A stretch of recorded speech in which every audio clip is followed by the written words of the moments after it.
pakej ransangan ekonomi prihatin rakyat atau Prihatin berjumlah 250 bilion ringgit Malaysia. Ia akan memberikan faedah manfaat kepada anda semua. Daripada jumlah ini, hampir 128 bilion disalurkan untuk melindungi kebajikan rakyat. Keluhan hatiku tak siapa yang tahu, ku simpan semua sebab di dada. Biar ku yang terluka. Pernahkah kau mengerti caraku memujukmu? Pernahkah kau hargai caraku mencintaimu?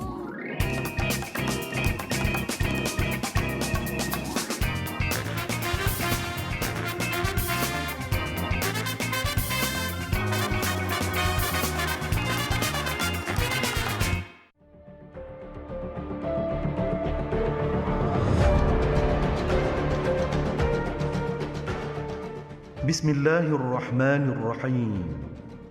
Allahumma inni a'udzu bika minal junun wal judhami wal baras wa sayyi'il asqam.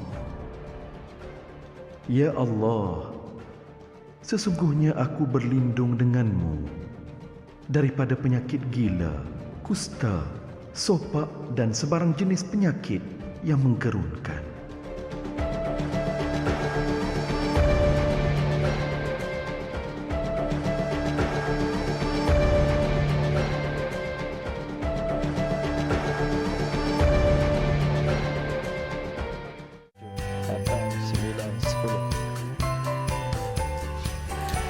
Dalam kita menjalani hari-hari di rumah ketika perintah kawalan pergerakan ini berlangsung, maka susunlah aktiviti bersama keluarga.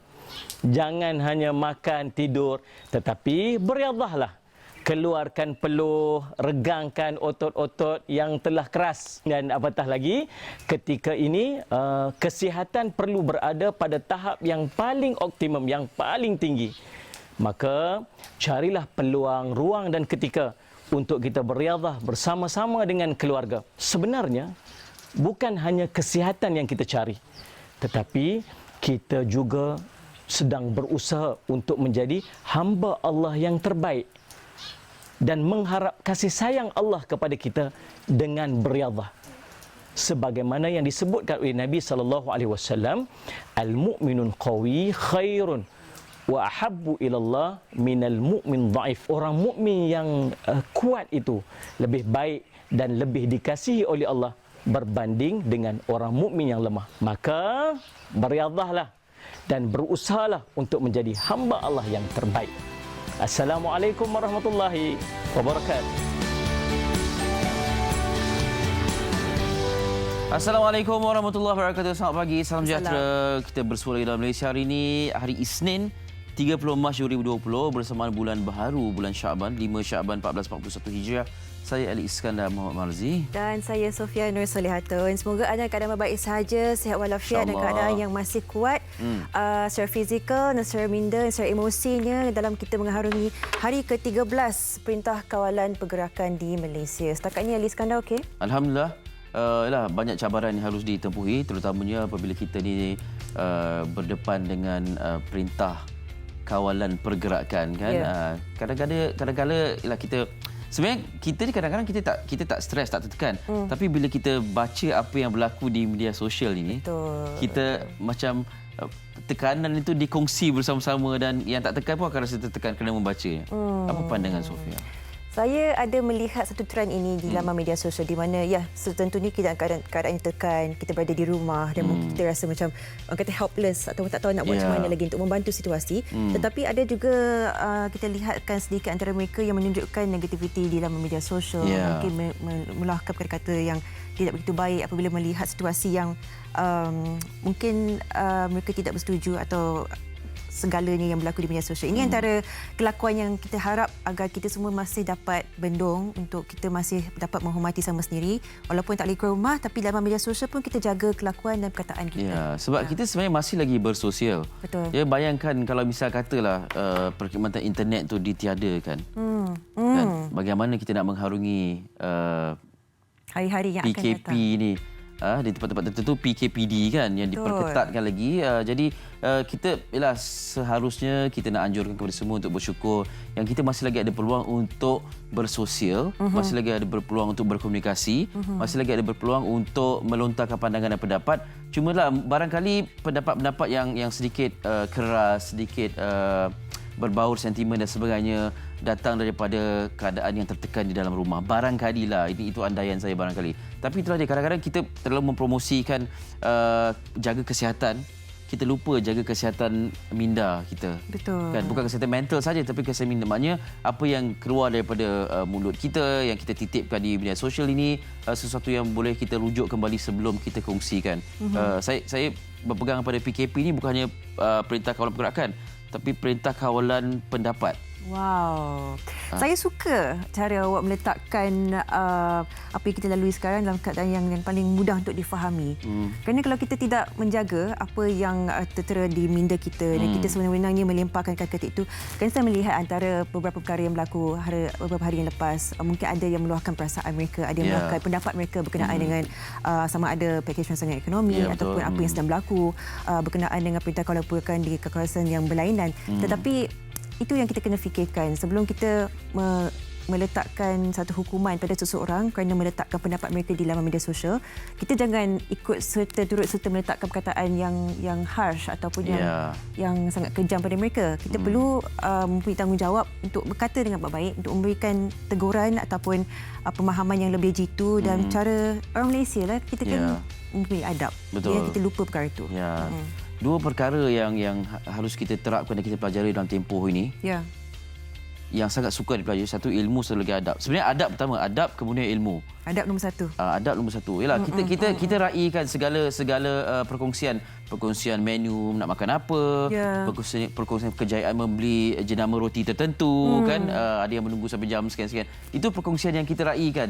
Pada masa yang sama, apa lagi input yang kita boleh dapat apabila kita terkurung di dalam rumah tu.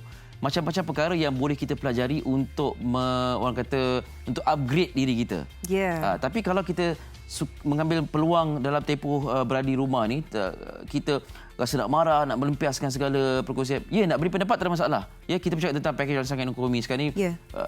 Ada beberapa pihak, utamanya golongan artis dan sebagainya, kemudian berbalas-balas tembakan ini. Jadi tidak sihat. Tak ke mana kita perbualan kita tu, kita sambil tembak-menembak ni kan, pendapat dan perbualan kita tak ke mana. Itu yang kita tak inginkan. Lagi kita dalam keadaan di rumah, lagi kita berpecah di laman media sosial dan sebagainya. Itu tak nak berdebat tak ada masalah.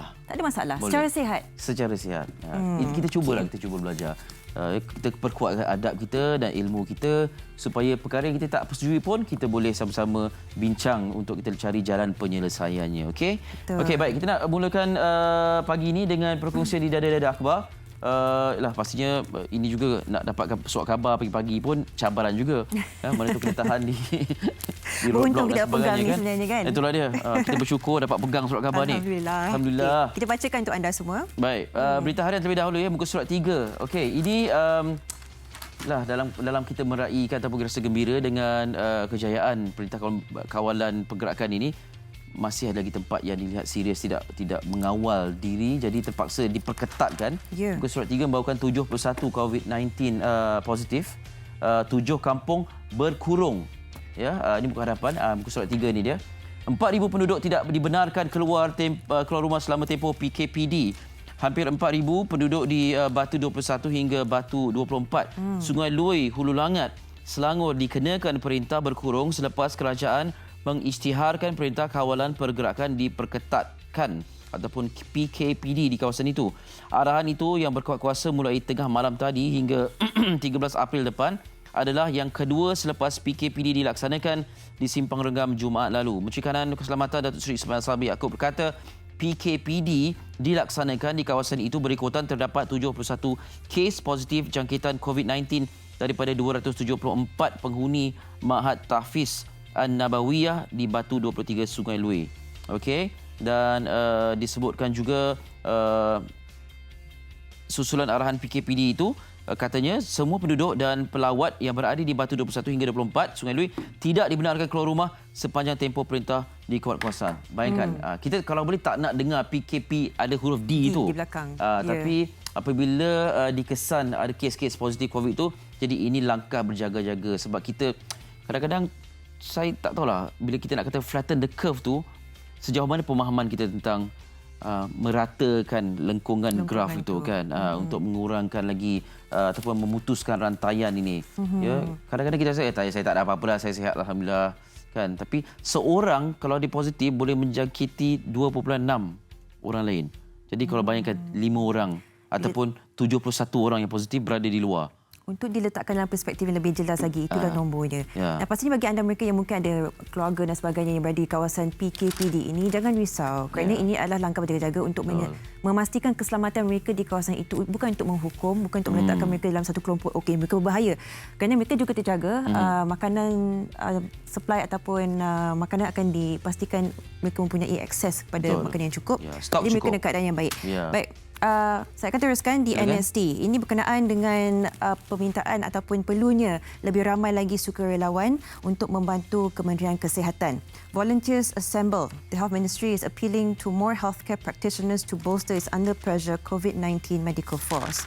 Dan di halaman kedua disebutkan di sini, more volunteers needed. Medical practitioners in Malaysia are encouraged to sign up as volunteers to help the Health Ministry to battle the COVID-19 outbreak. We hope for more doctors, nurses and other healthcare workers to sign up and to help provide medical assistance. He said so far 1,008 volunteers had signed up and were waiting for placement, and so far they need to know the specific specializations and their locations before they can be mobilised. Ini adalah masa yang cukup getir di mana frontliner ataupun mereka di barisan hadapan ini, terutama sekali bagi mereka pengamal perubatan, doktor, jururawat dan sebagainya sangat-sangat diperlukan. Jadi kerajaan, Kementerian Kesihatan menyarankan lebih ramai lagi pengamal perubatan untuk cepat-cepat berdaftar sebagai sukarelawan untuk membantu. Kerana kita melihat keadaan yang masih terkawal, tetapi kita masih memerlukan persediaan yang rapi sekiranya nombor akan meningkat, mungkin ada kawasan yang akan memerlukan lebih banyak perhatian. Jadi kepada anda semua yang menonton, pengamal perubatan boleh cepat-cepat mendaftarkan diri untuk membantu rakyat Malaysia. Ini yang ada ilmu dan pengalaman lah ya. Bukan semua. Walaupun kita gembira kata macam saya nak jadi sukarelawan sebab saya rasa cakna dan prihatin dengan situasi ini, perlu adanya kemahiran dalam bidang ini.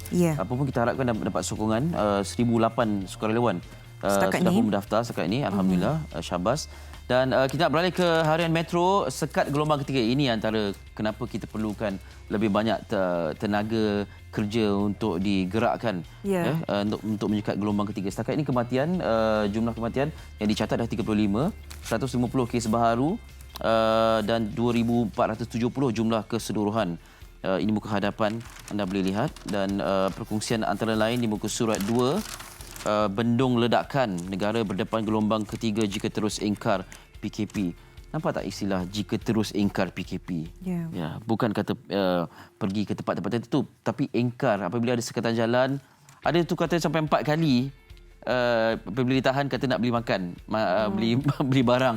4 kali dalam satu hari. 4 kali sehari kerap kan? Betul. Itu dah tahap bosan. Habis tu nak kena keluar sampai 4 kali tu.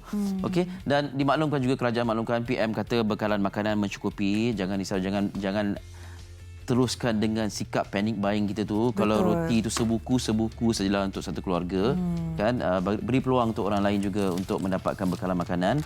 Kemudian banyak lagi lah perkongsian ini, dan kita juga pada masa yang sama ucap terima kasih sekali lagi kepada barisan hadapan kita. Betul.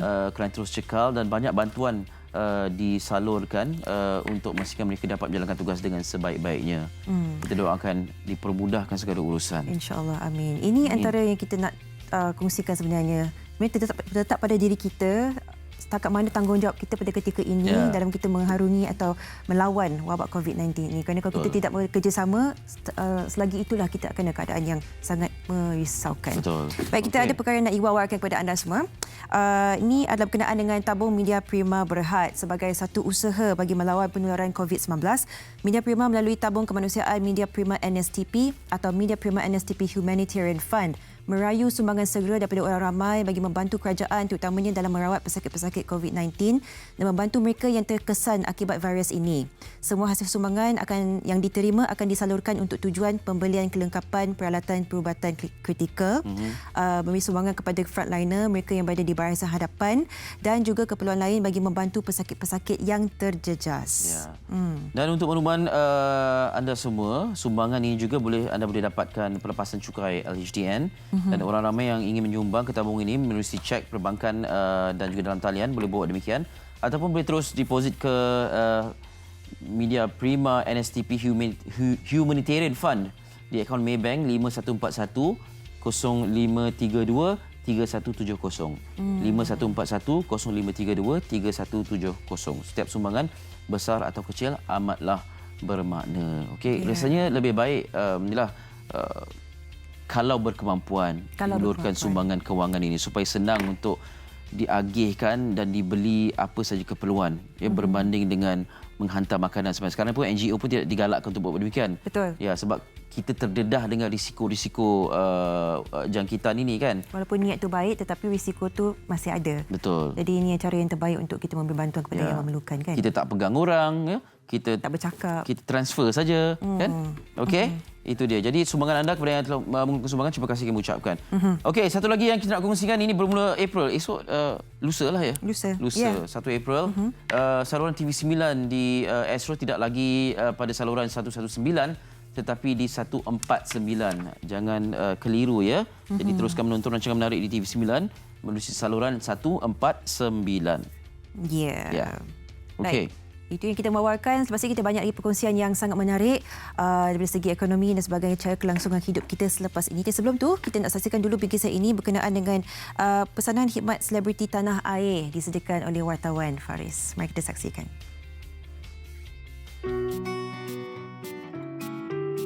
Selamat pagi penonton Malaysia hari ini. Saya Priscilla AB. Minta semua sama-sama duduk di rumah, sentiasa jaga kebersihan diri dan selalu basuhkan tangan. Okey? Assalamualaikum dan selamat pagi kepada penonton MHI. Saya Amran dari Kumpulan Rehan ingin menyeru kepada seluruh rakyat Malaysia. Marilah kita bersama-sama membantu usaha kerajaan dalam membendung penularan wabak COVID-19. #Stay home, stay safe, stay pray. Gunakanlah peluang yang ada ini untuk tingkatkan quality time bersama keluarga dan quality time bersama Tuhan. Hai, Assalamualaikum semua penonton MHI. Saya Fia Julia. Okey, sekarang ni kita telah diarahkan oleh kawalan pergerakan untuk kuarantin. Kuarantin ni maksud dia kita kena stay dekat rumah dan jangan keluar rumah kalau tak ada hal penting. Assalamualaikum dan selamat pagi kepada semua penonton MHI. Saya Rukman Faiz ingin mengingatkan untuk sentiasa menjaga kebersihan tidak kira di mana anda berada, social distancing dan juga duduklah di rumah untuk kebaikan bersama insya-Allah. Bersama kita membanteras COVID-19 untuk kebaikan bersama insya-Allah. Assalamualaikum semua penonton Malaysia hari ini. Saya Ernie Zakri. Jadi dekat sini nak memberi pesanan kepada anda semua. Tolonglah, tolong duduk dekat rumah. Tak ada apa perkara yang susah pun duduk dekat rumah sebenarnya. Janganlah bagi alasan untuk ambil angin atau apa saja sebab di ketika ini bukan masa yang sesuai untuk kita ambil angin pun. Kita sebenarnya kena membantu mengurangkan beban frontliners yang bertungkus lumus sehingga mengorbankan nyawa mereka sendiri untuk kita semua. Jadi saya sarankan agar kita duduk di rumah dan buatlah apa saja aktiviti yang mungkin sebelum ini kita tak pernah nak buat. Dan be safe everybody. Tolonglah jaga diri anda dan keluarga anda. InsyaAllah kita doakan agar perkara COVID-19 ini berlalu dengan segeranya. Amin. Take care, be safe. Assalamualaikum. Hai, selamat pagi penonton MHI. Saya Sofia Diana dan Sofia nak bagi semangat sama-samalah kita harungi virus COVID-19. Kekal duduk di rumah sepanjang kawalan pergerakan. Maximize your time with your family. Lakukan aktiviti seperti baking, cooking, kemas rumah. Macam Sofia akan buat lagu. Yang paling penting jaga diri dan juga jaga family. Jangan lupa juga untuk basuh tangan bersih-bersih dan duduk rumah diam-diam, okey? Sama-samalah kita ke arah Malaysia yang lebih sihat. Sofia mengharapkan semua orang jaga diri.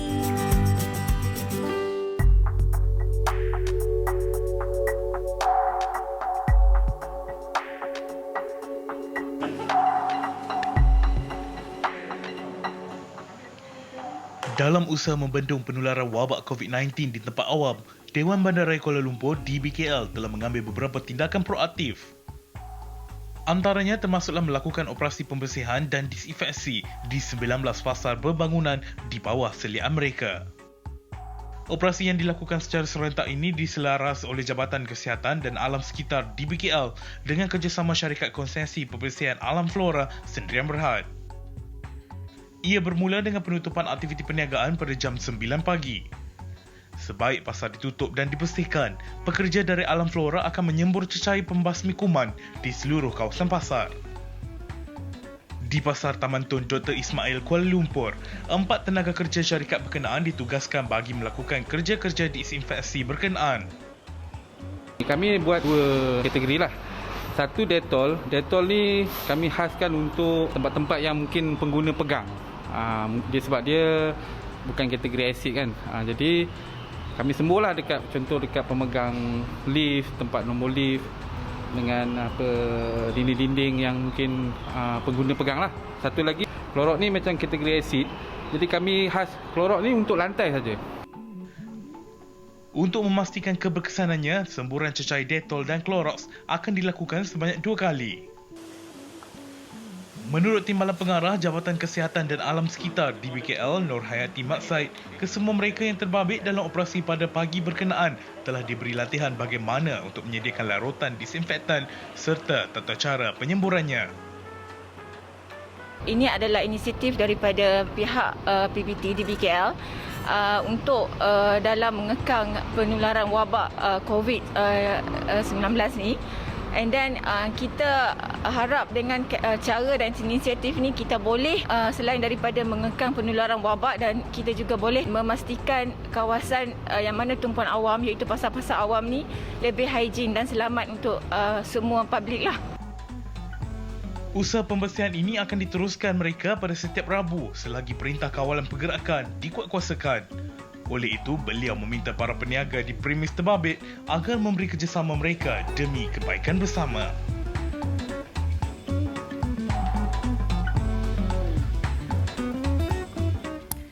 Itu antara inisiatif ataupun prosedur cuci dan disinfeksi yang pastinya akan dilakukan terhadap premis yang disyaki mempunyai risiko yang tinggi untuk mempunyai penyakit ataupun jangkitan wabak COVID-19.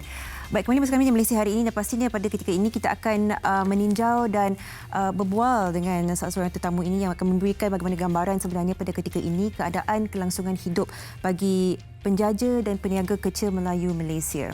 Dan bersama saya hari ini Encik Muhammad Zamri Muhammad, Setiausaha Gabungan Persatuan Penjaja dan Peniaga Kecil Melayu Malaysia. Assalamualaikum, selamat pagi. Selamat pagi Encik Zamri. Baik, sihat ya? Alhamdulillah sihat. Baik, terima kasih kerana meluangkan masa bersama kami hari ini Encik Zamri. Sama. Okey. Baik, mungkin kita boleh mulakan perbincangan kita kan Encik Zamri, dalam pandangan sebenarnya bagi pihak Gabungan Persatuan Penjaja dan Peniaga Kecil Melayu Malaysia ni, apakah yang menjadi keadaan sekarang bagi ahli-ahlinya selepas Perintah Kawalan Pergerakan ni telah pun dikuatkuasakan setakat ni? Ya, pada peringkat awal PKP, kita pun menghadapi dilema juga sebab sebahagian besar daripada arahan-arahan yang dikeluarkan kita boleh membuat perniagaan tapi secara take away. Jadi di situ terdapat sedikit kekeliruan lah apabila penjaja dan peniaga kecil kita yang nantinya semata-mata bergantung pada punca pendapatan harian yang mengadakan jualan. Bila tiada jualan, maka pendapatan pun tak ada untuk menjara cara hidup keluarga itu amat susah lah.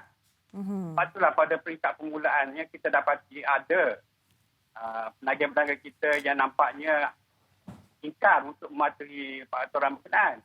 Tapi alhamdulillah lah daripada masa ke semasa kita menasihati penaga supaya reda dengan apa yang berlaku. Sebabnya kalau kita tidak mematuhi segala arahan yang dikeluarkan dalam langkah-langkah pencegahan, iaitu mengenakan langkah pendekatan pencegahan pergerakan, kita akan menerima nasib yang sama sebenarnya yang dialami oleh Itali dan kini telah pun mencecah sehingga 10,000 orang. Betul. Kita ambil tibar daripada China pada asalnya kalau kita tengok alasannya kenapa dia orang pukul dan sebagainya. Tapi itulah langkah yang sebaiknya untuk menurunkan pencegahan wabak yang sebenarnya tak ada siapa tahu.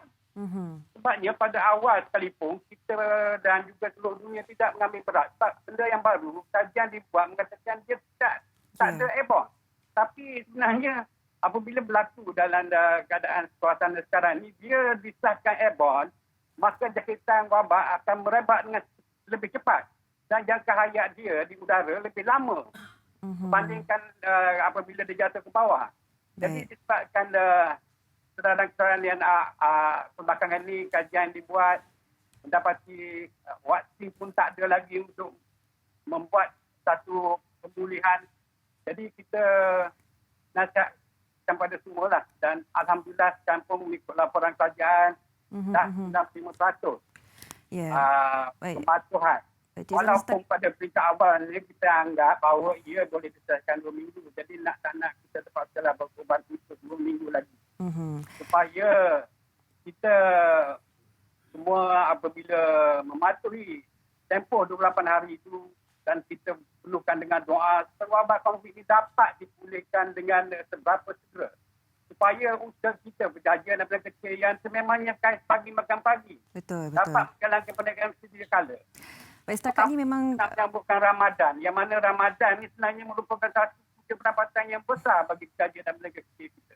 Kalau kita tidak dapat melaksanakan Ramadan, itulah pendapatan untuk membuat persiapan hari raya dan juga untuk membuat simpanan masa-masa akan datang.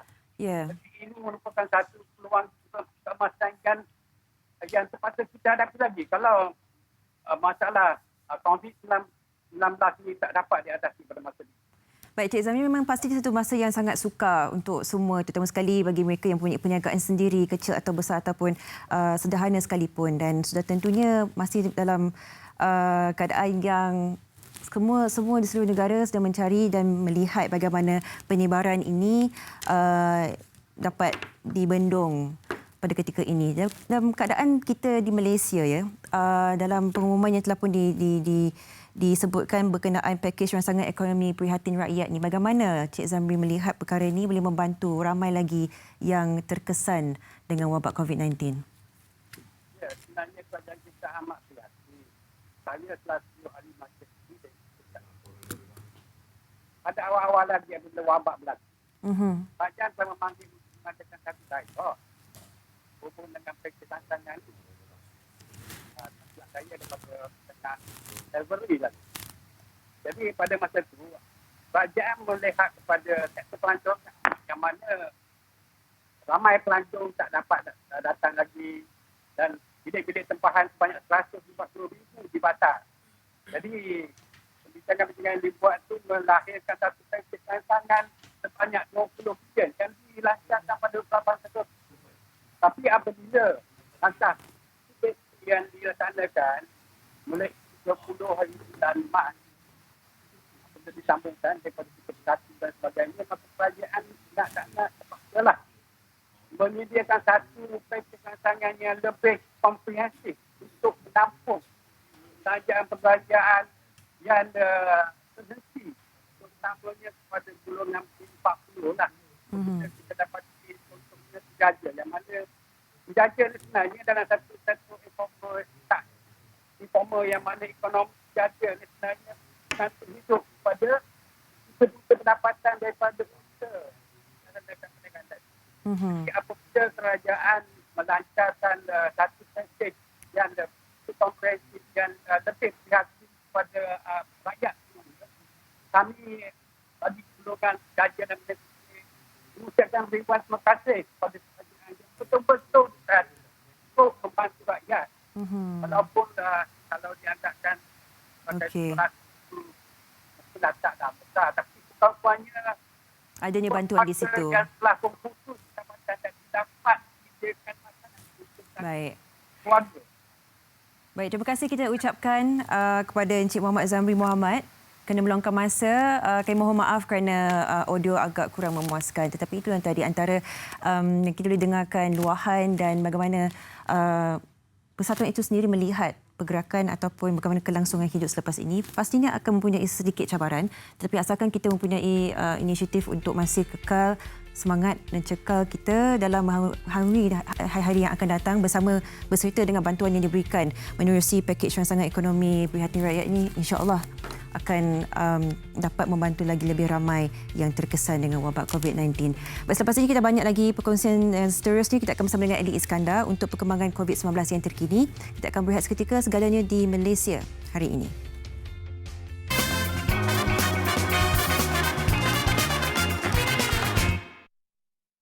Jangan lupa saksikan minggu ni. Dah.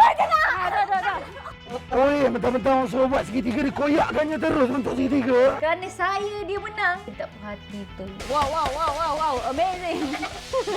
Saya tak nak anaya. Saya patut buat cabaran wrestling terus sebenarnya. Tak mana asas sekarang.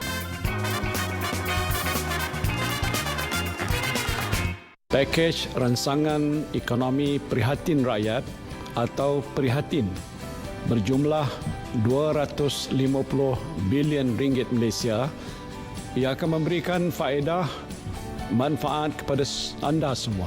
Daripada jumlah ini hampir 128 bilion disalurkan untuk melindungi kebajikan rakyat. Keluhan hatiku tak siapa yang tahu, ku simpan semua sebab di dada biarku yang terluka. Pernahkah kau mengerti caraku memujukmu? Pernahkah kau hargai caraku mencintaimu? Sehingga 27 Mac lalu, sebanyak 3 kes kematian berkaitan COVID-19 telah dilaporkan di Crisis Preparedness and Response Centre CPRC dan menjadikan jumlah terkumpul menjadi sebanyak 26 kes kematian. Duka cita dimaklumkan sehingga kini terdapat pertambahan 3 kes kematian baru berkaitan. Menurut Ketua Pengarah Kesihatan Datuk Dr. Nur Hisham Abdullah, kematian ke-25 iaitu kes ke-2032 melibatkan seorang lelaki tempatan yang mempunyai latar belakang penyakit kronik. Tambahnya lagi, dalam sidang media harian COVID-19 pada Jumaat lalu, bagi kes kematian ke-26 iaitu kes ke-1321 juga melibatkan seorang lelaki warga tempatan. Lelaki berusia 53 tahun itu mempunyai kontak rapat kepada kes positif COVID-19 yang sebelumnya iaitu kes 1309. Sehingga jam 12.30 hari 28 Mac 2020, terdapat 159 kes baharu telah dilaporkan. Ini menjadikan jumlah kes positif COVID-19 di Malaysia sebanyak 2,320 kes. Terdapat pertambahan satu lagi kes kematian baharu berkaitan COVID-19 telah dilaporkan ke CPRC Kebangsaan. Justeru, jumlah kumulatif kes kematian COVID-19 di Malaysia adalah sebanyak 27 kes.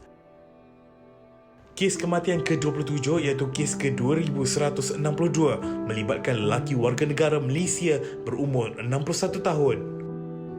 Lelaki itu mempunyai penyakit kencing manis dan darah tinggi. Beliau dirawat di Hospital Tangkak pada 24 Mac 2020. Lelaki itu disahkan meninggal dunia pada 28 Mac jam 10.50 pagi. Pada 25 Mac 2020. Beliau disahkan 7 kes kematian berkaitan jangkitan coronavirus baharu COVID-19 yang dilaporkan kepada CPRC setakat 5 petang semalam. Menurut Ketua Pengarah Kesihatan Datuk Dr. Nur Hisham Abdullah, ia menjadikan jumlah kumulatif kes kematian akibat jangkitan itu di Malaysia adalah sebanyak 34 kes. Bilangan kes baharu positif COVID-19 sebanyak 152 dan keseluruhan kes 2,470. Terkini, sekitar jam 10 malam tadi, terdapat satu lagi kes kematian di Malaysia akibat COVID-19 dan menjadikan jumlah keseluruhan setakat ini sebanyak 35 kematian. Dalam memerangi wabak COVID-19 ini, pelbagai usaha sedang dilakukan. Justeru masyarakat digesa agar mematuhi perintah kawalan pergerakan.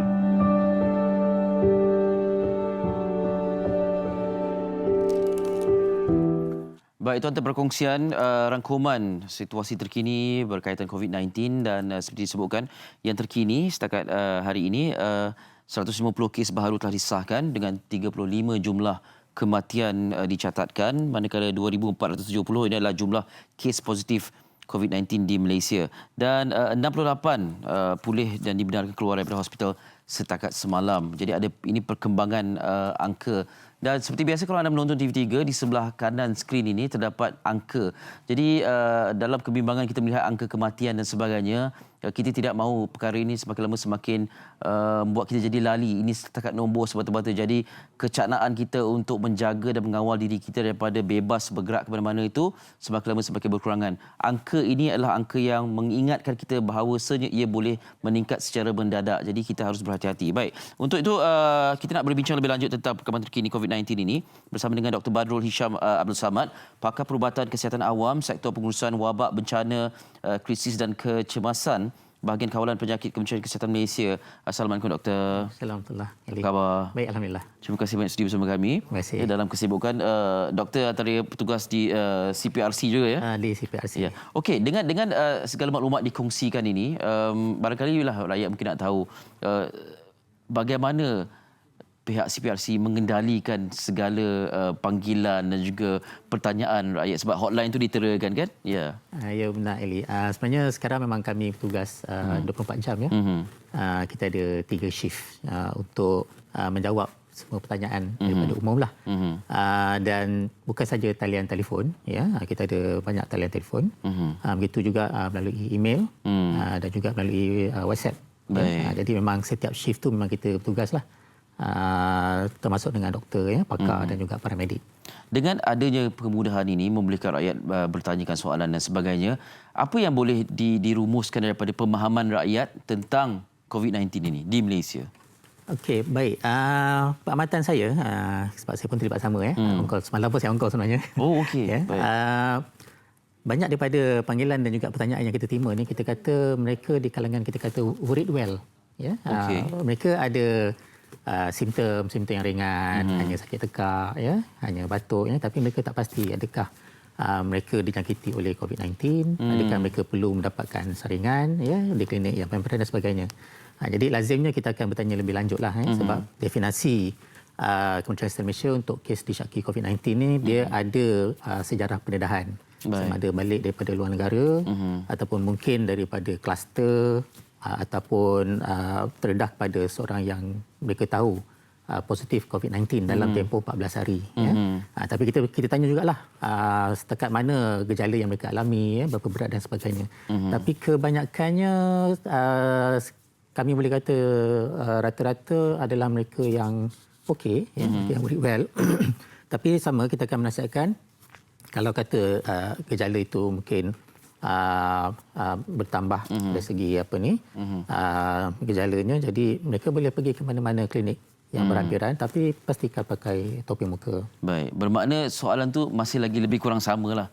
Frequently asked question tu samalah, maknanya dari segi simptom dan sebagainya. Ada juga antara pertanyaan lain yang berkenaan dengan PKP lah, dengan Perintah Kawalan Pergerakan. Ya. Jadi adakah mereka juga di kalangan mereka yang boleh keluar kerana perkhidmatan yang utama dan sebagainya. Ya. Kita melihat kepada sekiranya mereka masih terlibat dalam tugasan yang berkaitan dengan kesihatan, ya. Contohnya pusat dialisis, ya. Walaupun mereka daripada swasta, sebab pesakit dialisis mereka tetap perlu mendapatkan rawatan, ya. Dialisis 3 kali seminggu contohnya. Jadi itu dibenarkan sebenarnya, ya. So mereka masih boleh beroperasi selagi mana dia berkaitan dengan perkhidmatan perubatan dan kesihatan, ya, walaupun bukan kerajaan. Okey, baik. Kalau diikutkan dari pengumuman pertama Perdana Menteri, PKP ini akan berakhir esok. Kalau diikutkanlah penghujung bulan Mac, tapi dilanjutkan. Jadi adakah kita menyaksikan PKP fasa pertama ini memberi kesan yang positif, Doktor? Baik Eli, kalau kita perhatikan kita kata graf wabak ataupun epidemic curve, ya. Kita nampak dia stabil sebenarnya, ya. Walaupun masih lagi di angka yang tinggi, ya, sekitar 150 ya, 170. Tapi dia dalam keadaan yang stabil. Jadi maknanya dia memberi petunjuk bahawa usaha PKP ni untuk kita kata flatten the curve tu, kita nampak ada positifnya. Begitu juga dengan kematian, ya. Walaupun ialah kita duka cita, ya, dengan kematian yang telah pun mencatatkan 35 kematian, ya. 35 kematian ni dia bersamaan dengan 1.4%. Kalau kita lihat angka purata global kematian 4.5%. Kalau kita terjemahkan 4.5% dengan bilangan kita 2,470, dia memberi angka 111 orang kematian di Malaysia. Tapi kematian kita 35, maknanya dia juga memberi tunjuk bahawa kita berjaya sebenarnya untuk meratakan, mendatarkan graf wabak itu sendiri. Jadi dia memberi keberkesanan. Apa yang kita lihat sekarang ni, yang kita catatkan 150 kes dan sebagainya, hasil daripada pendedahan yang berlaku 3 minggu yang lalu. 2, 3 dan masuk minggu yang keempat. Jadi kita mengharapkan PKP ni dipatuhi sepenuhnya. Jadi tak ada penularan yang baru. Kalau tidak, kita akan lihat lagi 2 minggu gejala yang timbul sebab pendedahan yang sekarang. Jadi penting supaya semua patuh kepada arahan ini. Jadi kalau kata semua yang dah terdedah pada 3 minggu yang lalu, mereka mula timbul gejala sekarang, memang kita jangkakan sekarang. Dan kalau memang penularan itu berhenti di situ, jadi insya-Allah maknanya tak ada lagi peningkatan kes yang banyak. Dan kita akan lihat dia akan mendata, dia akan menurun. Baik. Mudah-mudahan. Okey, dan mudah-mudahan tidak perlu dipanjangkan lagi PKP ini ya. Okey, setiap hari kita akan dapati adanya sidang media kepimpinan negara memberikan maklumat yang terkini tentang situasi COVID-19 ini. Pada pandangan doktor, dengan maklumat-maklumat ini, pada masa kita mahu menyampaikan berita yang positif juga. Sejauh mana keseimbangan maklumat ini boleh membuatkan rakyat tenang pada masa yang sama sentiasa berwaspada dan berjaga-jaga? Baik, amat penting Ali. Memang dititik beratkan daripada awal lagi. Hanya berita yang sahih sahaja yang dikongsikan. Dan kalau kita perhatikan, Malaysia secara umumnya, kalau saya nak bandingkan negara dengan beberapa negara luar, kita dapat mengawal lah. Dapat mengawal maknanya berita-berita yang tidak sahih daripada terus menular. Ini sangat membantu sebenarnya. Maknanya rakyat mendapat maklumat yang tepat. Jadi apa sebenarnya nasihat yang perlu diamalkan oleh setiap rakyat di Malaysia lah. Bukan itu saja. Kita juga dapat maklumat daripada petugas Barisan Hadapan kita. Bila timbul berita-berita yang tidak sahih ni, mereka bukan saja mengganggu emosi petugas kita di lapangan, di hospital, di kesihatan dan sebagainya, tapi juga keluarga-keluarga mereka ni, keluarga-keluarga petugas Barisan Hadapan. Jadi berita tak betul ni memberi juga gangguan emosi dan mereka risaulah kepada ahli keluarga mereka yang bertugaslah di Barisan Hadapan. Okey, jadi sentiasa berwaspada dengan maklumat yang kita perolehi dan sebelum kita tekan butang share tu pastikan kesahihannya. Okey, bercakap tentang maklumat, masih lagi ada segelintir yang bila menyebutkan tentang penularan wabak atau penjangkitan ni menerusi udara ataupun airborne ini. Okey, untuk kesekian kali mari kita dapatkan maklumat daripada pihak berwajib, ya doktor. Okey, baik. Apa airborne itu sebenarnya dan adakah COVID-19 ini betul-betul boleh dijangkiti melalui airborne ini? Baik Eli, COVID-19 ni masih lagi dia melalui titisan pernafasan ataupun droplets. Maknanya dia memang penyakit paru-paru, penyakit respiratory. Jadi kuman itu memang di paru-paru lah pada mereka yang mengidap COVID-19. Dan cara rebakannya masih lagi apabila terutamanya bila batuk ataupun bersin. Jadi dia memberi jangkauan titisan droplet itu dalam jangkauan 1 meter, 1 meter setengah, 2 meter lebih kurang dan nanti dia akan jatuh. Sebab itu kaedah dari segi etika batuk, kita kena tutup mulut lah. Mungkin kalau tak ada sapu tangan, mungkin di siku pun boleh. Sebab kita nak menghalang mereka titisan itu daripada kena pada mereka yang terdedah dalam jarak yang dekat. Begitu juga mereka yang bergejala, sebab itu disarankan untuk memakai topi muka. Jadi dia terus menghalang. Tak adalah terkeluar mendedah pada orang lain. Baik, kalau bawaan udara, saya bagi contohlah, ada 2 contoh. Okey, satu ialah penyakit TB. Penyakit TB betul bawaan udara. Sebab kumannya Mycobacterium tuberculosis ni, dia bakteria macam COVID-19 ni dia ialah virus. Virus dari segi definisi dia sebenarnya ialah partikel, dia habuk. Jadi dekat persekitaran ni dia tak ada apa-apa. Tapi dia ada genetic material RNA. Bila masuk dalam host dalam manusia barulah virus ni macam COVID-19 barulah dia aktif dan dia mengambil alih kita punya sel. Tapi contoh kalau macam kuman TB tadi, dia memang benda hidup. Dia bakteria, dia mycobacteria. cuma dia halus, ya. Dia ada electron circuit, ya. Dia perlu makan, dia perlu membiak, ya. Cuma dia ada lapisan lemak yang tebal. Mycobacterium tuberculosis. Sebab tu bila seseorang itu batuk, mengidap TB batuk, dia terampai-ampai di udara, dia masih tahan lagi dengan suasana di udara. Ya. Dia lambat mati sebab dia ada lapisan lipid yang tebal dan dia memang benar hidup. Berbanding dengan virus COVID-19. Satu lagi contoh ialah, ini mungkin biasa umum tak apa dengar, tak apa perasan, Legionnaires disease. Kumannya dipanggil Legionella pneumophila. Kuman ni duduk dekat mana? Dia boleh ada di cooling tower. Di cooling tower, sistem penghawa dingin berpusat. Ya? Sebab itu penting sistem penghawa dingin yang menggunakan cooling tower kan, yang yang bentuk warna kuning kat luar tu kan, yang ada kipas tu, dia perlu dicuci secara berkala. Dia ada rawatan bioside dia, ya, rawatan kimia dia, dan juga dia perlu dicuci secara fizikal. Kenapa? Sebab kuman tu dia datang daripada persekitaran. Dan kalau dia membiak, dia boleh masuk semula ke sistem penghawa dingin, bangunan yang centralized. Dan dia boleh tersebar kuman tu. Sama mereka yang berisiko tinggi, contohnya mereka yang usia lanjut, boleh mendapat penyakit Legionnaires disease. Itu contoh bawaan udara. Ya? Tetapi untuk COVID-19 tidak. Dia sebenarnya droplet. Maknanya seorang tu batuk, jadi jangkauan titisan tu dalam jarak 1 hingga 2 meter. Dan kemudian dia akan jatuh. Kemudian dia akan jatuh. Dia akan jatuh. Dia tidak terampai-ampai di udara. Tidak, Cuma apabila tempat dia jatuh tu yang kita kena berhati-hati. Betul.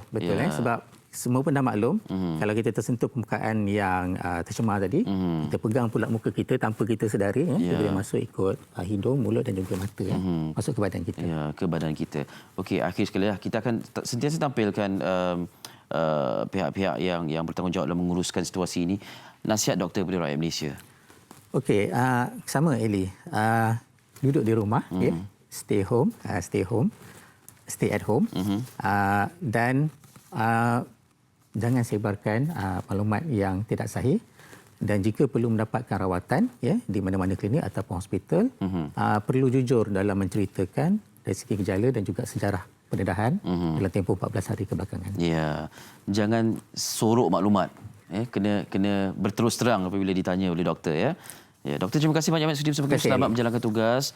Sampaikan salam kami kepada petugas yang lain juga, baris hadapan yang sangat-sangat penting ni yang mengawal situasi daripada terus menular COVID-19 ini. Dr. Badrul Hisham Abdul Samad, pakar perubatan kesihatan awam, sektor pengurusan wabak bencana, krisis dan kecemasan, bahagian kawalan penyakit Kementerian Kesihatan Malaysia. Terima kasih banyak, doktor, ya. Terima kasih. Ya, insya-Allah kita jumpa lagi, dan kita nak bersama dengan Sofia selepas ini bercerita tentang pakej rangsangan ekonomi prihatin rakyat ini. Tapi sebelum tu, banyak usaha ataupun inisiatif yang diambil oleh pelbagai pihak, terutamanya yang di barisan hadapan untuk mengekang daripada pelanggaran perintah kawalan pergerakan ini. Antaranya ialah penggunaan drone oleh PDRM Kuala Lumpur. Mari kita saksikan.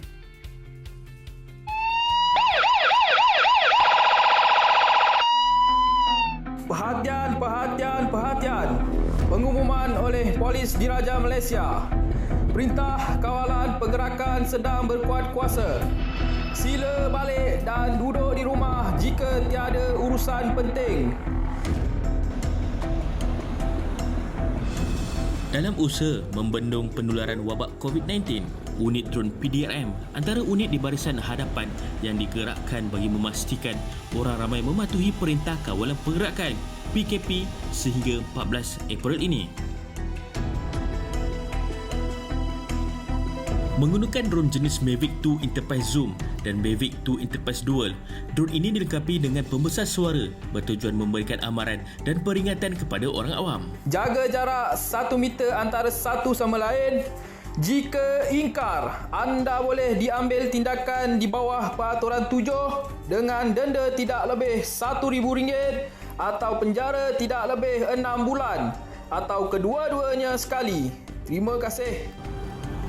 Drone ini mampu diterbangkan sehingga ketinggian 3 km daripada permukaan tanah dan beberapa kawasan sasaran digena pasti, antaranya Pasar Awam, Padang, Jalan Raya dan kedai makan. Semoga usaha yang dilakukan oleh pihak PDRM diambil serius oleh masyarakat bagi memastikan tujuan utama Perintah Kawalan Pergerakan dalam membendung dan memutuskan rantaian penularan pandemik COVID-19 tercapai.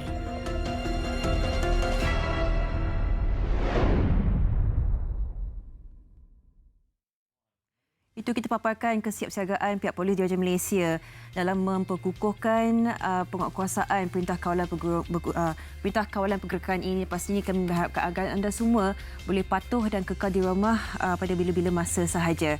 Baik, kita pastinya akan meninjau banyak aspek yang mengelilingi wabak COVID-19 ini. Antara adalah berkenaan dengan kesihatan, antara juga bagi anda di rumah, dan mungkin ada setengah rakyat Malaysia yang agak khawatir dengan bagaimana kelangsungan hidup kita selepas ini dari segi ekonominya. Bagi mereka yang mempunyai penjagaan sendiri, adakah kita masih boleh mengekalkan momentum tersebut selepas ataupun post COVID-19 ini?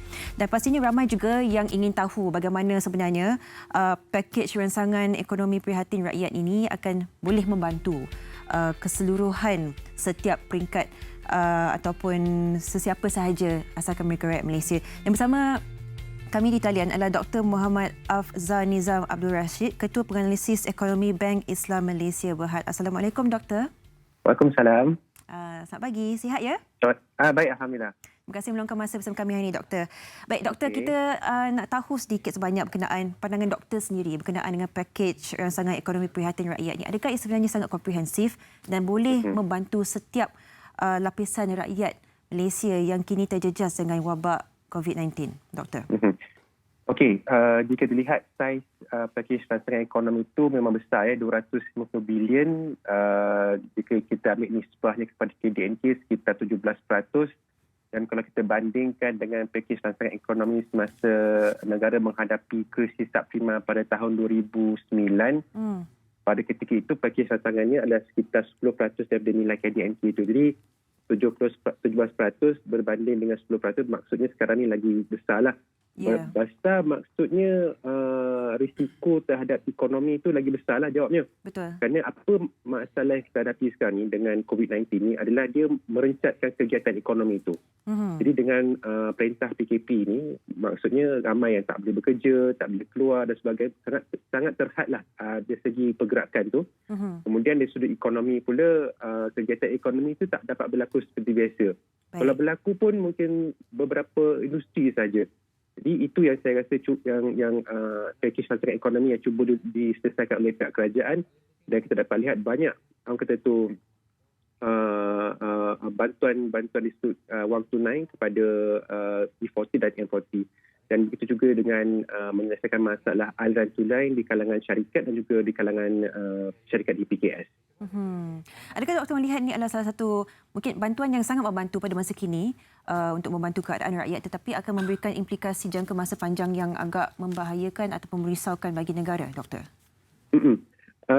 Saya tak nampaklah macam tu, kerana dalam keadaan semasa ni dalam ekonomi ada 3 main players lah. Kita ada isi rumah, kita ada syarikat ataupun pihak swasta, dan kemudian kita ada kerajaan. Dalam keadaan ni pihak swasta dan juga isi rumah tak nak berbelanja lah. Jadi yang nak berbelanja sekarang ni kerajaan. Jadi kerajaan ni peranan ni sebagai pemangkin. Dan jika dilihat saiz ni pula 250 bilion memang nampak besar, tetapi dia bukan 100% datangnya daripada poket kerajaan pusat. Kerana dia dibantu oleh Bank Negara Malaysia, dibantu oleh kader BSP dan beberapa syarikat-syarikat GLP. Kerajaan hanya 20 bilion saja. Jadi saya tak nampaklah kenapa ramai yang risau sangat dengan saiz rangsangan ekonomi ini. Baik, pastinya telah pun mempunyai perancangan yang lebih jitu sebelum pakej ini telah pun disarankan, ya, Doktor.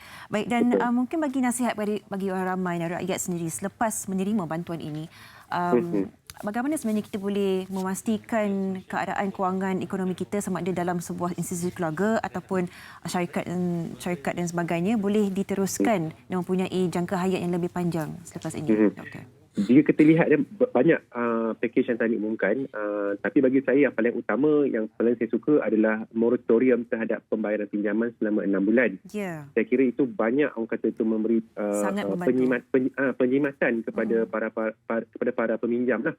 Kalau kita lihat data sendiri pun, sebulan rakyat Malaysia ni campurlah, maksudnya isi rumah dan syarikat-syarikat SME dan sebagainya, sebulan pada bulan Januari pembayaran hutang adalah 109 bilion. 109 bilion ya. Kalau katakanlah sebulan kita ambil 100 bilion pun, kalau 6 bulan jawabnya ada 600 bilion jumlah penyematan. Itu kita kira ambil angka yang paling optimistik sekali lah. Jadi maksudnya dengan penyematan tersebut, mereka ni boleh, termasuk saya sendiri jugalah. Maksudnya boleh merancang dengan penyematan tu nak buat apa. Sama ada untuk guna belanja ataupun membuat simpanan mungkin, ataupun membuat orang kata tu mana-mana hutang-hutang seperti hutang kredit ataupun kita boleh buat pembayaran awal dan sebagainya. Maksudnya kita kena rancang keuangan tu. Kerana sekarang ni kerajaan dah memberi peluang wang tunai yang dikira agak reasonable lah. Baik, doktor dah sebutkan kita perlu merancang kewangan kita from now, daripada sekarang sehingga ke hari yang akan datang. Tapi boleh kita tanya kepada doktor juga bagaimana ramalan doktor berkenaan dengan post ataupun selepas COVID-19 ini, adakah kita perlu mempunyai perancangan ataupun persiapan yang tertentu untuk kita memastikan kita boleh pulih dengan sebaik-baiknya dari segi ekonomi dan kewangan kita, doktor? Kerajaan seperti yang kita maklum dah melakukan peranan mereka, tapi sekarang ni terpulang pada kita pula lah. Jadi maksudnya perancangan kewangan, literasi kewangan tu memang perlu diperhebatkan lagi. Bagi individu, mereka nak tak nak kena merancang kewangan, maksudnya membuat simpanan, dah buat simpanan, kena fikirkan pelaburan. Kerana simpanan, kalau simpan saja, katalah simpan dekat almari ke apa ke, duit tu akan dimamah oleh inflasi. Maksudnya makin saban tahun kurangnya orang kata tu kuasa beli. Jadi kena rancang, kena melabur. Nak melabur pula kena fikir apakah instrumen sesuai dengan risiko yang kita willingly nak ambil lah. Jadi itu perlukan orang kata tu ilmu. Jadi maksudnya kita kena sentiasa cakna lah dengan keadaan semasa ni. Baik. Terima kasih kita ucapkan kepada doktor kerana sudi meluangkan masa dan juga pendapat bersama kita dalam cara kita untuk melalui hari-hari yang akan datang. Terima kasih sekali lagi, doktor. Okey, sama-sama. Kita baru saja berhubung dengan Dr. Muhammad Aftan Nizam Abdul Rashid, Ketua Penganalisis Ekonomi Bank Islam Malaysia Berhad. Kami harap agar anda semua dapat sedikit inspirasi dan antara inisiatif yang boleh kita lakukan daripada sekarang untuk memastikan hari-hari kita yang akan datang dalam segi kestabilan ekonomi kita. Kita akan berehat seketika, sekembalinya kita akan bersama dengan Elis Iskandar selepas ini untuk motivasi diri bersempena dengan COVID-19. Teruskan menonton Malaysia Hari Ini.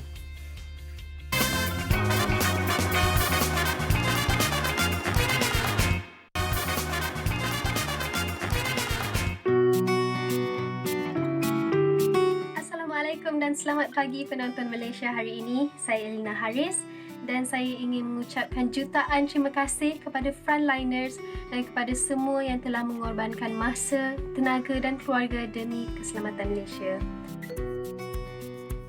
Apa-apa pun set our limit untuk beli barang dan ingatkan orang lain juga. Kesianlah kepada family orang lain ataupun student ke, kita tak tahu life orang macam mana. Kita tahu nasib masing-masing macam mana.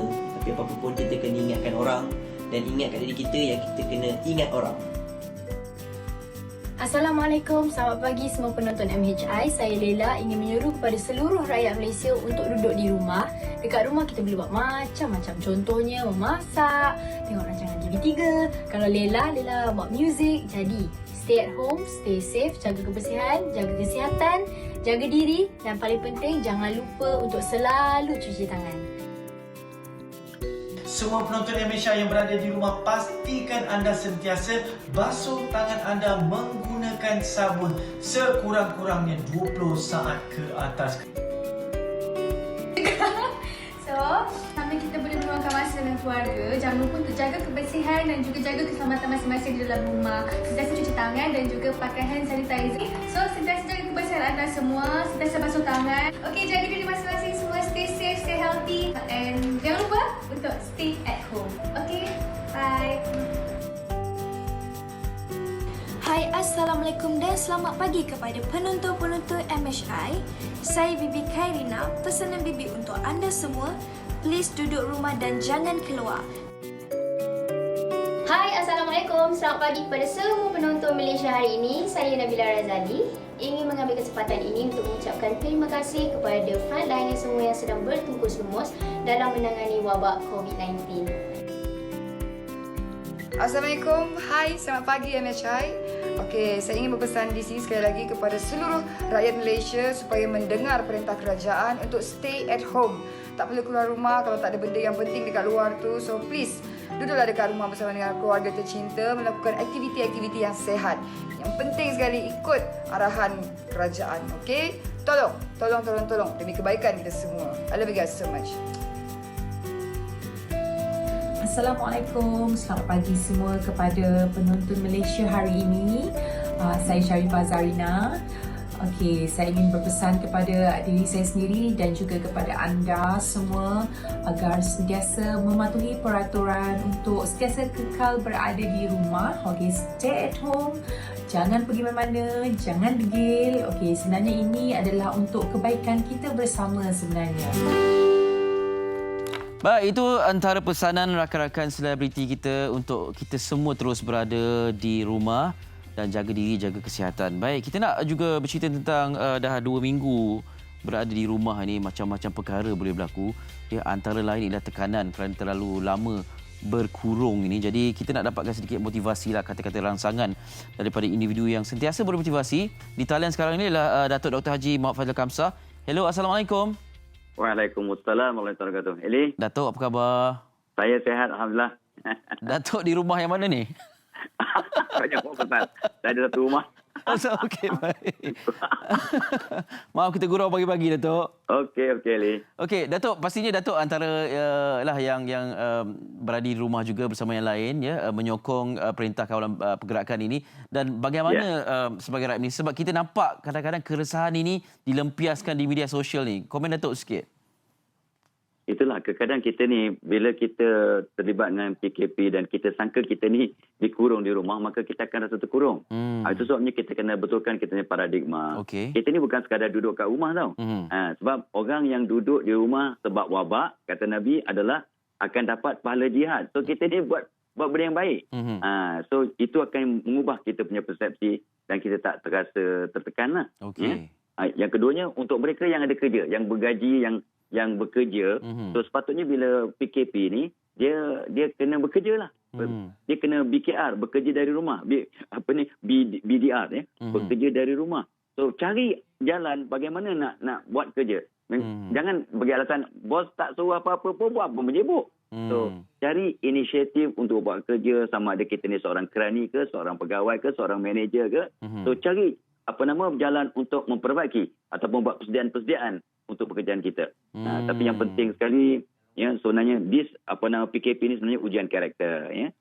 Ramai orang tak perasan.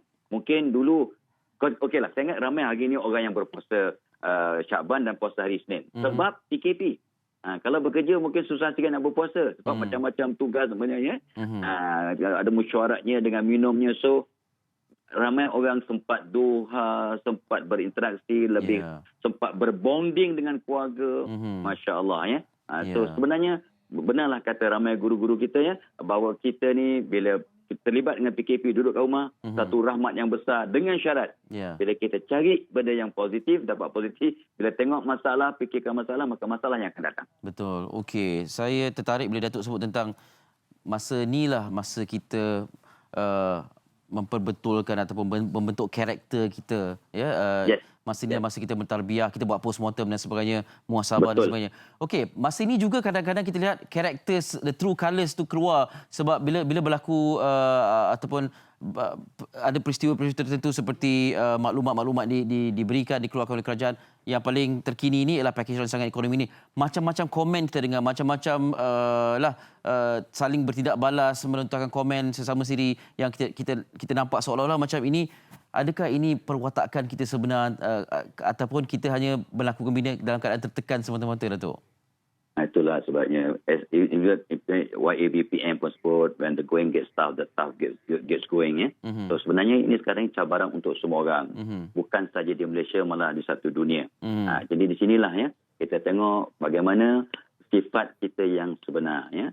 Sebenarnya ramai orang kata kalau nak tahu sifat orang sebenar, tengok kat Mekah masa umrah atau haji. Sebab masa itu kita tertekan, ya, dengan berbagai-bagai cabaran, maka sifat yang sebenar akan muncul. So likewise, bila kita dalam keadaan PKP ni, lepas tu ada pula pakej rancangan ekonomi yang kita kata, oh ini tak, ini ada je. Memanglah kita ni manusia banyak kelemahan. Jadi kita tak mampu untuk bagi kepuasan pada semua pihak.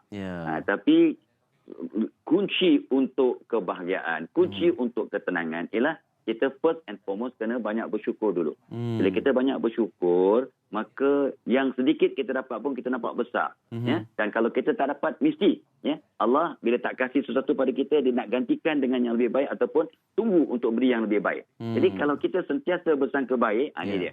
Kebanyakan kita ni, Eli, itulah sebabnya bila saya kenangkan balik diri saya ke siapa-siapa, ya, sebenarnya bila disebut oleh Allah, wa qalilun min ibadiyasy syakur, amat sedikit di kalangan hamba-Ku yang bersyukur. Jadi kalau with that statement, kita tahu yang banyak komplain, banyak itu, banyak ini, sebenarnya kita ni sedikit sangat yang bersyukur. Jadi takut-takut, ya, saya ke Eli ke, orang yang banyak komplain ni, takut-takut kita masuk golongan yang tidak bersyukur, sebab itu Allah sebut, bukan perilah kamsah mandai-mandai. So check balik. Orang bersyukur ni dia tengok dulu. So many things, banyak sangat yang kita dapat yang di negara kita ni. Sebelum pakej rancangan prihatin pun, kita dah banyak sangat dapat, tapi sebab kita ni jenis manusia yang sentiasa itulah tak bersyukur, maka kita tak nampak yang banyak itu. Itulah, kita nampak yang buruk, yang negatif saja. Itulah harapnya kita, bila kita tengok balik apa yang kita dah titipkan di media sosial ni, kita harap lepas ni kita berhenti supaya kita tak tergolong dalam golongan-golongan yang tidak bersyukur ni, Datuk, ya. Correct. Okey, Datuk, akhir sekali ini kepada barisan hadapan ni pastinya sedang bertukus lumus menjalankan tugas untuk memastikan keadaan terkawal ini. Pesanan Datuk kepada mereka, silakan. Sebenarnya barisan harapan in the frontliner ni sebenarnya orang pilihan, ya. Sebab semua orang adalah aset. Kita dijadikan oleh Allah ni bukan sebarangan, Eli. Eli Allah cipta untuk mencantikkan dunia. Tanpa Eli, dunia tak sempurna. Kalau dunia dah sempurna tanpa Eli, Allah tak perlu cipta Eli. Jadi dalam konteks yang sama, semua frontliners ni adalah orang-orang yang terpilih. Ramai orang, majoriti orang PKP, tetapi mereka Allah pilih untuk jadi hero-hero yang tidak didendang. Ya, jadi orang ni kena betulkan diri balik. Di sampinglah berikan yang terbaik, betulkan diri balik. Mungkin hati mereka macam mana, solat taubat tiap malam, istighfar banyak-banyak, doa banyak-banyak. Doakan diri, doakan jiran, doakan kawan. Dan satu lagi perkara yang selalu dipesan oleh guru-guru saya pada saya masa saya muda ialah keluar rumah, untuk mereka yang frontliner ni, keluar rumah dengan pasang berbagai-bagai niat. Jangan satu niat, aku ni nak keluar nak cari kerja, nak cari rezeki. Bukan.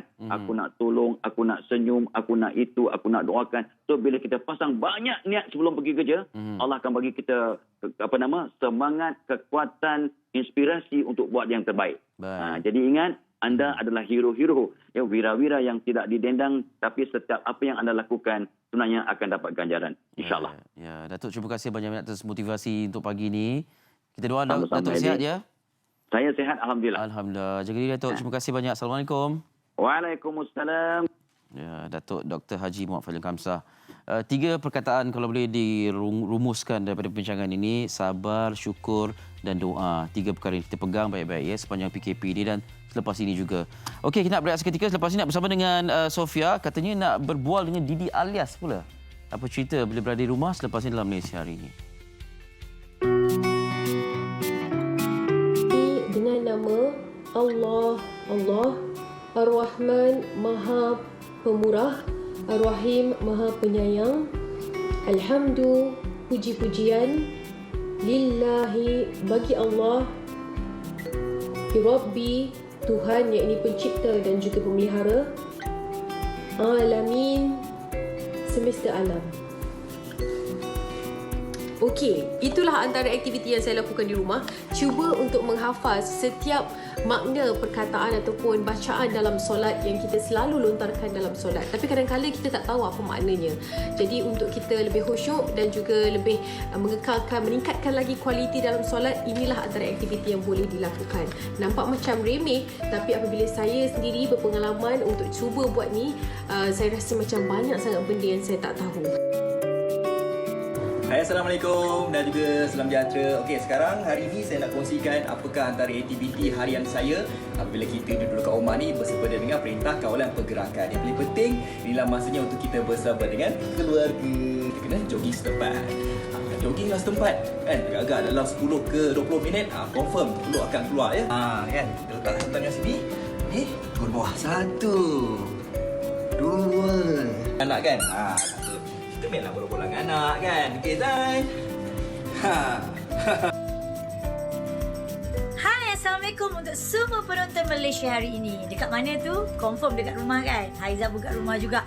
Sempena Perintah Kawalan Pergerakan ini, kita tak boleh keluar ke mana-mana kecuali ada keperluan. satu wakil daripada keluarga saja yang boleh keluar, dan pastikan semua dalam keadaan sihat, jaga kebersihan, basuh tangan selalu kalau keluar rumah, bawa hand sanitizer. Dan kalau cerita apa aktiviti yang kita lakukan kat rumah, saya dengan suami dan juga anak, kita orang buat movie marathon. Macam-macam cerita yang terlepas kita orang tak dapat tengok sebelum ni, kita orang tengok semua. Dan masak-masak tu biasalah kan, macam-macam menu dah cuba. Assalamualaikum. Hari ni kita orang buat coklat chip dengan keluarga. Siapa buat ni? Ha? Saya. Ya daripada mak dia yang buat, jadi kita tukang makan je, ni tukang kacau je. Mak dia tak ada, anak seorang buat rakam, anak seorang buat kacau, anak seorang buat video. Kepada penonton-penonton Malaysia hari ini, selamat menduduki ataupun orang cakap tu menjalani apa yang kita sedang lalui sekarang, iaitu PKP, Perintah Kawalan Pergerakan. Banyak aktiviti yang boleh kita lakukan, contohnya macam sekarang ni lah. Saya tengah buat coklat chips. Alang-alang Ramadan dah dekat, kita buat sekali. So, jaga diri, ikut perintah yang ditetapkan dengan hashtag kita jaga kita, insya-Allah kita mampu melakukannya. Tugas kita yang menampilkan antara aktiviti boleh dilakukan di rumah bersama keluarga, yang boleh menyihatkan diri, memberikan manfaat kepada diri sendiri dan sebagainya. Dan ini juga antara yang kita ingin kongsikan dalam segmen ini, mencipta momen istimewa bersama anak-anak. Dan di talian bersama kita hari ini, Didi alias atau Mami Didi. Assalamualaikum. Waalaikumsalam. Sihat ya? Sihat, Alhamdulillah. Alhamdulillah. Sihat. Bagaimana setakat ni? Dah 13 hari kita berada kat rumah ni untuk PKP. Mami Didi okey ke? Alhamdulillah. Ya. Semua okey. Maksudnya memang kita rasa terbenak sekejap lah. Tapi kita dah biasa sibuk buat kerja-kerja kat luar kan. Selalu pergi ke pejabat apa semua. Tapi dah 13 hari ni memang banyak juga cabaran dia. Tapi kat rumah ni, biasalah sebagai isteri rumah, kita kembali balik kepada kerja asal kita. Maknanya buat balik aktiviti sebagai seorang ibu. Dan mana yang masa yang kita tak dapat luangkan bersama anak-anak, kita penuhkan juga di rumah ni. Memang aktiviti sebagai ibu ni penuh daripada pagi sampai ke malam. Oh, saya setuju. Yes. Orang kata nampak dah macam okeylah, stres lah, duduk kat rumah lah. Sebenarnya tak. Ada je kerja untuk mak ni. Kan dia bangun, dia mesti dah kena ada breakfast pasal anak-anak kat rumah. Dan lepas tu kejap kan dah habis breakfast pula, anak-anak kalau kata masih tidur sekarang, kita sibuk pula menyapu, mengelap, lepas tu kan basuh baju, lepas tu kan sidai baju, habis kan gosok baju, lepas dia takkan habis. Dia tidak macam-macam duduk seseorang sampai berborak tu, melipat baju pula. Lepas tu kan nak makan tengah hari, kena masak. Tiba pula dah 13 hari ni, kita kena ada minum petang pula. Betul. Macam-macam benda kita buat kan? Dia macam, orang kata okeylah, the moment that diorang rindu masakan ibu, rindu dengan kita nak gelak ketawa, nak spend time together. Itulah masa dia. Alhamdulillah, orang kata kita bersyukur pasal, kita bukan bersyukur pasal benda yang berlaku sekarang ni. Kita kalau boleh, kita bencana ni dapatlah dimanfaatkan, dimanfaatkan untuk semua. Bukan kata kita sebagai anak seni saja, semua rakyat Malaysia. Maksudnya this is the moment that kita bersama dengan family dekat rumah, banyak extra aktiviti dan kita juga boleh jemaah sama-sama. Masa ini adalah masa yang tak kira kita ni siapa, kita adalah melalui keadaan yang sama. Dia sebagai seorang ibu kan, macam mana sebenarnya Mami Didi sendiri mempunyai orang kata me time ataupun kesinambungan perasaan, emosi tu, kerana ialah kita dalam keadaan kita biasa keluar dan sebagainya, tapi ini perubahan yang agak drastik dan kita perlu menjadi versi yang terbaik kita demi keluarga. Bagaimana Mami Didi sendiri mengecapi misi tu? Awal-awal tu memang dia macam terasa jugalah. Pasal kita orang kata pun sudden kan, benda tu was not the plan. Tu tiba-tiba ada okey. Kau kena jangan tak boleh keluar. Alamak, tak boleh keluar macam mana ni? Kita rasa macam apa jadi kita ni. Yalah, pasal kita risau juga. Bukan kita panik pasal yalah yang berlaku kan, panik beli barang dapur lah, panik nak beli benda-benda jadi untuk macam. So benda-benda ni macam kita kena kuatkan minda kita. Maksudnya bukan kita saja, satu dunia sedang berlaku sekarang ni. So kita kena banyakkan berdoa lah. Maksudnya, tapi nasib baiklah saya punya pejabat ni dekat bawah rumah je. So, kalau apa-apa nak ni dekat bawah aja. Tak adalah jauh kata nak start minyak kereta, nak kena apa. Kadang kita pun lupa. Kereta tak start lah. Dia rasa dia sedap duduk rumah lah pula kan. Tak lupa pula nak panas kereta lah apa semua. So bagi kita kena banyak bersabar. Kita kena kata jangan terlalu cemas. Lepas tu kita pula tengok banyak aktiviti yang tengah berlangsung sekarang di media sosial. So kalau boleh orang kata tenangkan jiwa. Kita kena tenangkan jiwa. Tenangkan jiwa, jaga perbuatan percakapan kita kat media sosial sebagainya ya kan. Pasal kita sekarang ni kita manusia. Sekarang orang tengah duduk kat rumah tak tahu nak buat apa. Itu je lah yang diorang hadap. So kalau boleh kita satukan hati, satukan minda kita bagi nasihat-nasihat yang bagus. Pasal yang tengah berjuang kat luar tu lagi hebat, lagi hero. So kita banyakkan berdoa untuk diorang jugalah. Betul. Baik, terima kasih Mami Didi Alias kerana meluangkan masa bercakap dengan kami di Malaysia hari ini. Semoga sihat, jaga diri kat rumah ya. Terima kasih sama juga yang anda tengah bertugas sekarang tu. Kita bersama berdoakan semoga semuanya sihat. Alhamdulillah ya. Alhamdulillah. Terima kasih.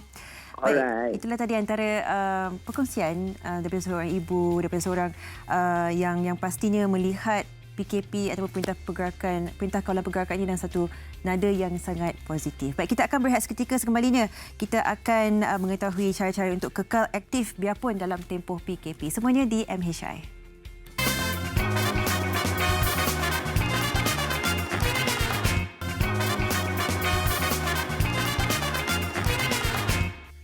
Dan kembali bersama kami di Malaysia hari ini, dan di segmen ini kita nak meninjau bagaimana keadaan kawan kita sekarang ni. Dalam keadaan PKP pun masih boleh menjiwai dan melahirkan hasil kreativiti.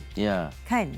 Ada yang bersukan, ada yang lari setempat kan, dan macam-macam lagi. Ada juga menghimpunkan kawan-kawan lama untuk buat persembahan. Ini menarik ni. Kita nak bersama dengan Kat Farish di talian video sekarang. Hello, Assalamualaikum. Selamat pagi. Waalaikumsalam. Kat, apa khabar? Baik, Alhamdulillah. Ya, terima kasih banyak kerana sudi untuk berhubung dengan kami. Sekarang ni berada di rumah sepanjang 2 minggu ni, rasanya seronok ke atau macam mana? Oi, macam-macam dah buat dah ni. Oh, ya ke? Okey. Kat siapkan skrip, lepas tu lagu, lepas tu siapkan editing video, kumpulkan kawan-kawan lama semua buat video call, and then Kat jadikan satu video klip. Okey. Maknanya Kat sangat produktif lah dalam walaupun berada di rumah ni ya. Ya, macam ni Lee. Ya. Duduk rumah. Kalau nak cari duit tu memang saya bukan seorang businessman lah kan. Baik. Tapi saya cari duit dengan cara kreativiti. Yang apa yang saya buat sekarang ni adalah untuk future. Maksudnya orang akan tengok Kat boleh edit video. Lepas tu Kat buat lagu, lepas tu Kat ada skrip, ada 3-4 skrip dah siap dah. Wow. InsyaAllah lah. Okey. Setakat ni Kat ada macam tengah belajar kemahiran baru ke, benda-benda baru ke, kan memang dah boleh tulis skrip, tulis lagu, lirik semua dah boleh. Tapi ada tak perkara lain yang sedang dipelajari sekarang ni? Sekarang ni Kat tengah belajar After Effects dekat online. Okey.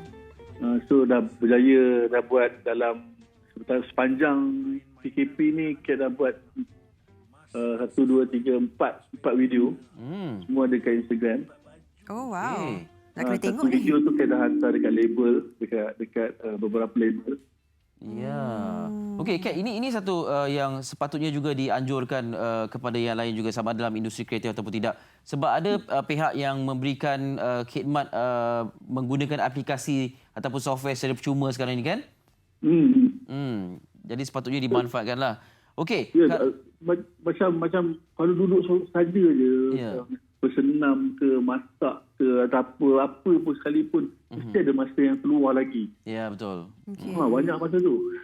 Betul. Macam mana kita bagi orang seni dan sebagainya nak mencari atau mengekalkan kreativiti itu dalam keadaan kita terperut di rumah saja ni mungkin agak sukar untuk semua orang kan? Bagaimana Kat kekalkan kreativiti itu yang masih nak melakukan kerja-kerja seni dan sebagainya?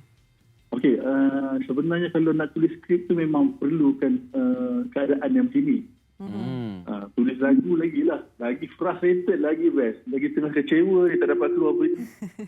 Nak keluar rumah pun ada video kan, nak buka pagar je, lepas tu teringatkan penyakit semua tutup balik. So kerja kat rumah ni selain daripada jadi orang yang kreatif, kita buka tutup keluar masuk. Okey. Buka tutup peti ais. Keluar masuk toilet. Buka lampu, tutup lampu. Wow. Yang lainnya buka laptop, tutup laptop. Itu je. Buka tutup lah sepanjang berada di rumah ni. Ada lagu pun ada. Buka tutup ke luar masuk. Buka tutup ke luar masuk. Itulah dia. Nampak sama tak? Dengan kita Ali, sama je lah. Kita itulah dia. Sama je. Okey, cerita sikit tentang apa ni, gabungan ini sikit, ajak kawan-kawan lama untuk berhimpun dan menyanyi sekali ni, buat video muzik ni. Okey, Cat call Azan, Cat call Rafiz ya. Jomlah kita buat satu benda yang menarik. Lepas tu bagi lagu, lepas tu seorang-seorang nyanyi. Lepas tu Cat gabungkan dalam Final Cut Pro, and then Cat edit. Lepas tu Cat telefon Alia, Cat telefon Adi. Lepas tu sekarang ni Cat tengah edit Zizi dengan Wangi, dengan Nadib untuk Fabulous Cat punya konten lah. Okey. Baik. Kita nak tengok hasil je. Kita sabar nak tengok hasil je. Okay. Boleh. Tengok dekat IG Cat je. Baik. YouTube just Google je nama The Fabulous Cat. Ada. Farhana pun ada. Okey, baik. Nanti kita tengok. Cat, terima kasih banyak-banyak. Semoga sihat di rumah ya. Jaga diri. Alhamdulillah. Okey, Assalamualaikum. Okey, terima kasih. Stay. Janganlah keluar kalau tak ada benda nak keluar kan. Betul. Berada di rumah. Terima kasih Kak Farhan juga. Terima kasih kepada anda semua yang menonton hari ini daripada permulaan sehinggalah ke penghujung rancangan. Esok kita bawakan topik yang menarik juga berkenaan cara menyantuni golongan yang memerlukan. Ya, jaga diri Malaysia. Sehat selalu. Assalamualaikum. Aku yang sengsara,